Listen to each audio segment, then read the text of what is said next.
नमस्कार दोस्तों। आज हम लोग चर्चा करेंगे जीरो एफआईआर के बारे में, जो आज के दिनों में बहुत ही इम्पोर्टेंट है और चर्चा का विषय रहा है।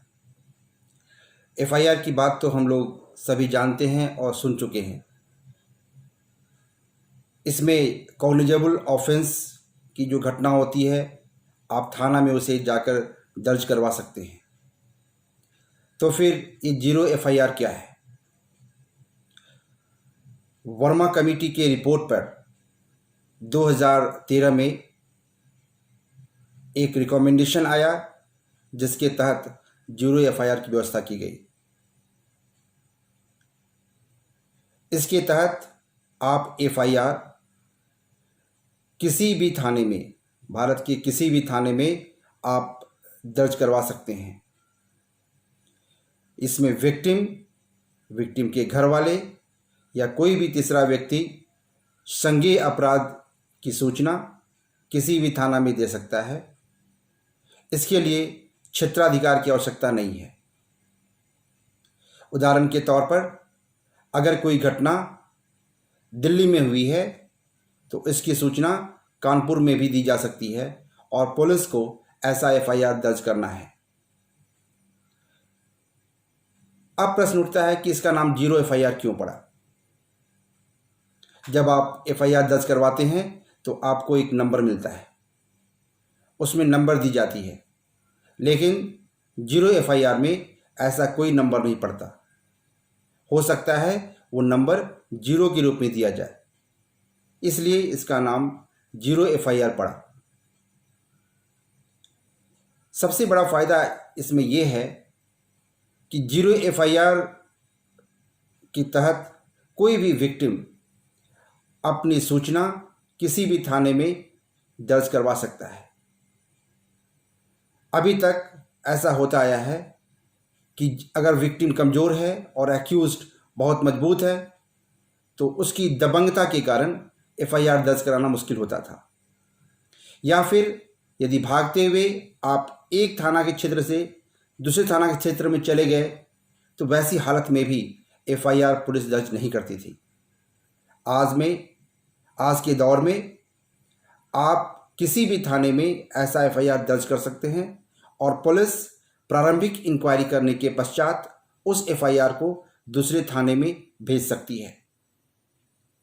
हम लोग देखते हैं कि इससे उस विक्टिम को न्याय मिल पाता है और उसका एफआईआर दर्ज हो जाता है और इन्वेस्टिगेशन जो संबंधित थाना है वहाँ पे प्रारंभ हो जाता है। इस संदर्भ में ललिता कुमारी वर्सेस यूपी में एक विशेष गाइडलाइंस दिया गया है, जिसके तहत जीरो एफआईआर दर्ज कर देना होता है।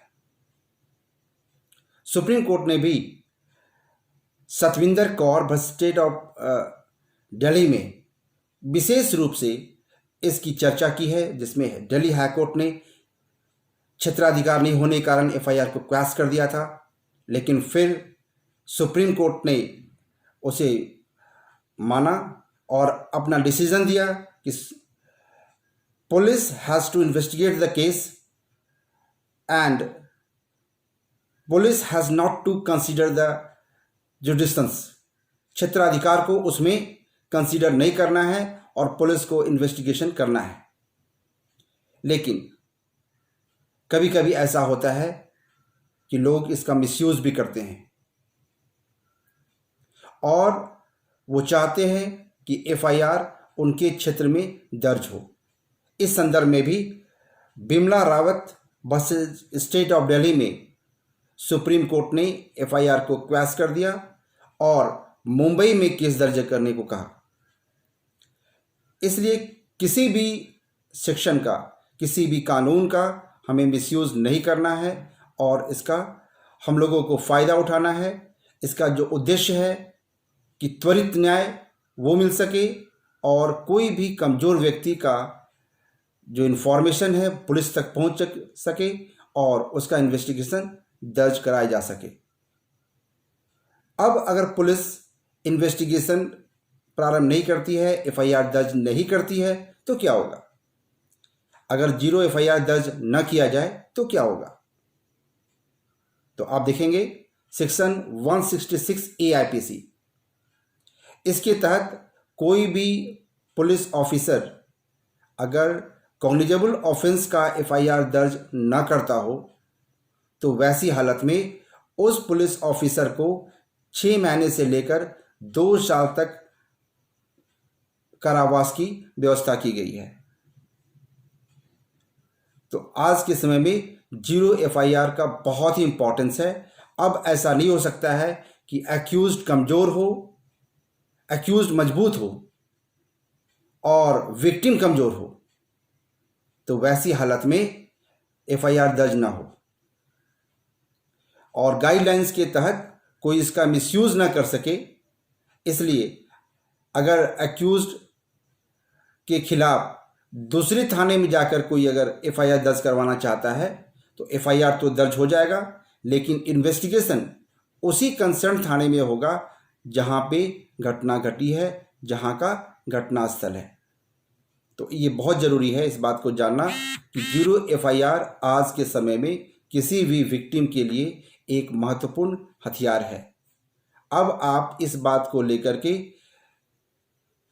आप उसका अधिकार से वंचित कोई नहीं कर सकता कि आप कमज़ोर हैं और एक्यूज़ मजबूत है इसलिए FIR दर्ज नहीं होगा। आप जहां पर हैं, जिस जगह पर हैं, FIR दर्ज करवा सकते हैं। इसका सबसे जो ज्वलंत उदाहरण है वो है आसाराम बापू केस। इसमें आपने देखा होगा कि जोधपुर में घटना घटी, लेकिन इसका FIR उनके पेरेंट्स के द्वारा जोधपुर में दर्ज न करवा करके बल्कि दिल्ली में दर्ज करवाया गया। ये जीरो FIR का एक उदाहरण है और बाद में उन्हें आजीवन कारावास तक की सजा मिली। इसलिए आज के दौर में इस जीरो FIR का बहुत ही महत्व है और हम सभी के अधिकार की ये रक्षा करता है। थैंक यू, धन्यवाद।